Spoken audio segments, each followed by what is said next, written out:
Okay, so we've talked a bit about critical periods, and we're about to segue into our socialization section of the video.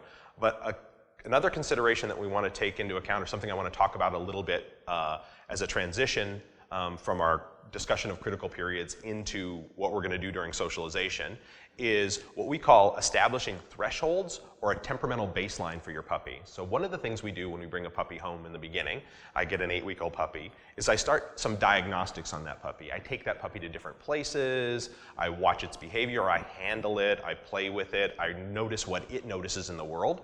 And by doing this, we're establishing what we call the puppy's thresholds. And thresholds are basically how easy or hard is it to stimulate your dog in a certain aspect of their temperament. And we can talk about thresholds for a lot of different aspects of personality. But let's say a dog with a high threshold is difficult to stimulate in a certain aspect of their personality, and a dog with a low threshold is easy to stimulate in a certain aspect of their personality.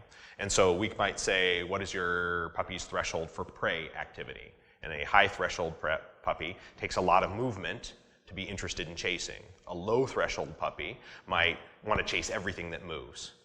The thresholds themselves don't say anything about the intensity of the responses. So I can have a dog that wants to chase everything but isn't very persistent in their chasing, a low threshold dog with a weak response. Or I can have a dog that wants to chase everything and is very persistent in their chasing behavior, a low threshold dog with an intense response. And I can have a high threshold dog with a weak response, or I can have a high threshold dog with a strong response.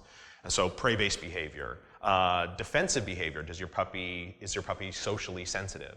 So what does my puppy notice new people? And are they apprehensive or aggressive towards those new people? A low threshold puppy, it notices that stuff more than a higher threshold puppy, right? You can talk about environmental stressors when it pertains to thresholds. Does my puppy notice new places and new surfaces and new things in the environment, sounds, all that? And a lower threshold puppy will notice more things, and a higher threshold puppy will notice less of those things, right? And low versus high isn't necessarily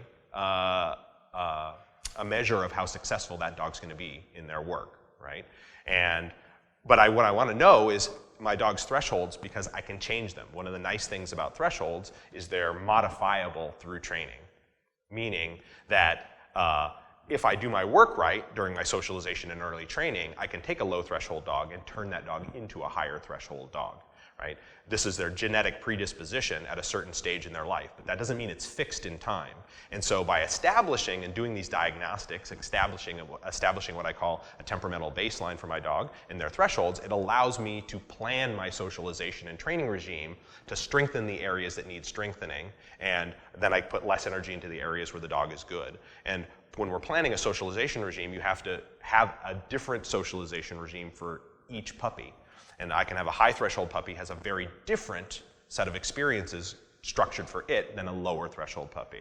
So when you're initially getting your puppy, picking it out and bringing it home, that first couple of weeks allows us to kind of establish my thresholds and in temperamental baseline, which will give us a guideline for what we're going to do in training going forward.